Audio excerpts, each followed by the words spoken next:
Hello students, तो यहाँ पर हम लोग देखने के लिए जा रहे हैं क्लास 10th एनसीईआरटी का मैथ है एक्सरसाइज हमारे पास होने वाला है 9.1 और 9.1 का हम यहाँ पर क्वेश्चन देखने के लिए जा रहे हैं। क्वेश्चन संख्या 12, प्रश्न संख्या 12 यहाँ पर हम करने के लिए जाएंगे। जाहिर सी बात है, ये त्रिकोणमिति से रिलेटेड अपना एक्सरसाइज है, हाइट एंड डिस्टेंस यानी कि ऊंचाई और दूरी से रिलेटेड एक्सरसाइज है, तो क्वेश्चन भी हमारा वही होने वाला है। देखो, इस क्वेश्चन को पढ़ोगे ना तो थोड़ा सा हो सकता है पहली बार अगर देख रहे हो तो थोड़ा सा लगे कि क्वेश्चन थोड़ा सा टफ है, लेकिन अगर बातों को समझते हुए चलो तो बिल्कुल आसान क्वेश्चन है, कोई समस्या यहाँ पर नहीं होने वाली है। प्रश्न पढ़ेंगे एक बार फॉलो में, फिर समझेंगे। 7 मीटर ऊंचे भवन के शिखर से एक केबल टावर के शिखर का उन्नयन कोण 60 डिग्री है और इसके पाद का अवनमन कोण 45 डिग्री है। अब प्रश्न में क्या कहा जा रहा है ना, ये यहाँ पर समझो। एक भवन है और उससे कुछ दूरी पर एक टावर है, ठीक है, या भवन से सटा भी हो सकता है, एक टावर है। अगर टावर के शिखर से, टावर के ऊंचाई से यदि भवन की जो ऊंचाई है वहां पर अगर उन्नयन कोण की बात करें तो वो 60 डिग्री है। जैसा कि मान लो, अगर पिक्चर देखें हम तो यहाँ पर मान लो हमारा AC एक टावर है और DE भवन की ऊंचाई है। अब टावर के शिखर मतलब यहाँ से अगर हम बात करें इस शिखर पॉइंट यहाँ से, तो जो भवन के शिखर पर जो उन्नयन कोण बन रहा है वो 60 डिग्री का बन रहा है। और अब बात करें टावर के पाद बिंदु से, टावर जहां पर खड़ा है वहां से भवन का अवनमन कोण, भवन का अवनमन कोण कितना बन रहा है? भवन का अवनमन कोण 45 डिग्री का यहाँ पर बन रहा है। अब यहाँ पर देखो BE समांतर CD है, क्योंकि भवन है ना, भवन का जो छत होगा और नीचे वाला भाग होगा वो दोनों समांतर होगा, तो समांतर पार्ट है, इसलिए ये वाला कोण एकांतर कोण से ये कोण BEC बराबर हो जाएगा DCE के, यानी ये वाला कोण जो है इस कोण के बराबर होगा और ये कितना है? 45 डिग्री। ठीक है, हमको निकालना क्या है? यहां से हमको निकालना है यहां से टावर की ऊंचाई, यानी कि टावर की ऊंचाई क्या है? AC निकालना है। और AC निकालने क्रम में हमको पता है कि BC तो पता है, क्या निकालना है यहां से अगर तुम देख पाओ तो यहां से हमको चाहिए ये पूरा, यहां से लेकर यहां तक की भाग, ये भाग चाहिए, लेकिन हमारा तो BC पता है ना, ये वाला पार्ट तो हमको नोन है, यहाँ से लेके यहाँ वाला भाग तो हमको पता है, BC 7 सेंटीमीटर या 7 मीटर है, ये पता है। तो मतलब कहने का मतलब है कि हमको सिर्फ AB निकालना है। AB निकाल के AB और BC को जोड़ देंगे तो टावर की ऊंचाई हमारा आ जाएगा। तो क्या क्या हमको पता है? अभी तक हमको पता है, देखो यहाँ से ये 90 डिग्री हो जाएगा और ये भी हमारा 90 डिग्री है।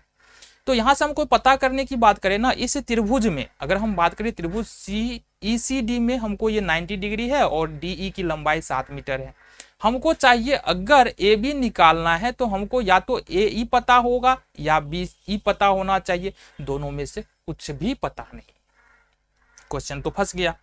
तो इसको पता करने के लिए क्या करना पड़ेगा? अपने को CD पता करना पड़ेगा। हमको पता है कि ये एक आयत है, CDEB एक आयत है, तो मतलब CD बराबर क्या होगा? CD बराबर BE होगा और ED बराबर BC होगा, दोनों 60 मीटर होगा।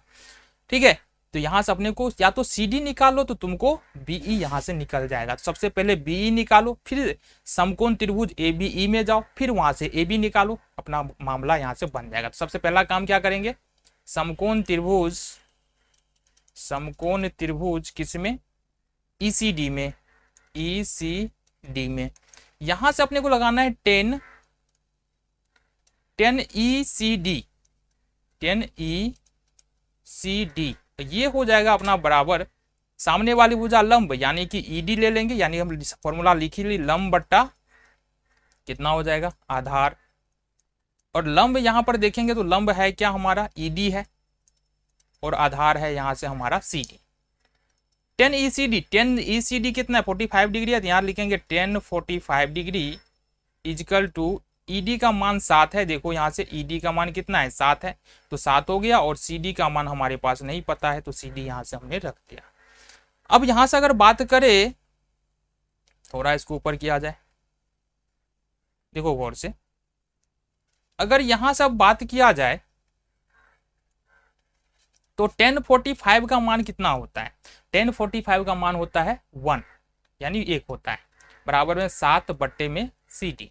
अब क्रॉस मल्टीप्लीकेशन करो, कोना कोनी गुना करो, तो CD बराबर हमको निकल के आ जाता है, CD बराबर कितना निकल के आता है? CD बराबर हमको निकल के आ जाता है 7 मीटर, यानी कि जो CD का वैल्यू निकला, DE तो 7 है ही, और CD का मान भी कितना निकल रहा है? हमको 7 निकल के आ रहा है। अब बहुत बढ़िया हो गया, ये काम यहाँ से फिनिश हो गया। अब यहां पर चूंकि सी डी बराबर क्या है, सी डी बराबर है बीई, इसलिए बीई बराबर भी कितना हो जाएगा, 7 मीटर हो जाएगा। ठीक है, ये तुमको पहले ही हमने बता दिया कि सी डी बीई के बराबर होगा और ईडी जो है वो बीसी के बराबर होगा। अब अगर समकोण त्रिभुज देखो, ये वाला त्रिभुज ए बी ई में देखिए, समकोण त्रिभुज ए बी ई में अगर इस त्रिभुज में जाएंगे तो यहां से देखो कोण ई यानी कि लगाएंगे tan ई बराबर क्या हो जाएगा, tan ई बराबर होगा ए बी, यहां से ई पर विचार करेंगे तो ये होगा ए बी, सामने वाली भुजा लंब हो जाएगा, लंब बट्टे आधार लिखते हैं ना, तो लंब बट्टे आधार लिख लेते हैं पहले, लंब बट्टे आधार, लंब है हमारा सामने वाली भुजा ए बी और आधार है हमारा बी। ठीक है, ये हो गया हमारा बी। tan ई का मान कितना है, 60 डिग्री, तो लिखेंगे tan 60 डिग्री बराबर में हो जाएगा हमारा ए बी का मान नहीं पता है और बीई का मान हमको पता है कितना है, 7। tan 60 का मान होता है √3 बराबर ए बी और बट्टे में 7, यानी कि ए बी का मान तुम्हारा जो निकल के आ रहा है वो निकल के आ रहा है 7√3 मीटर। यहां से तुमको ए बी निकल के आ गया।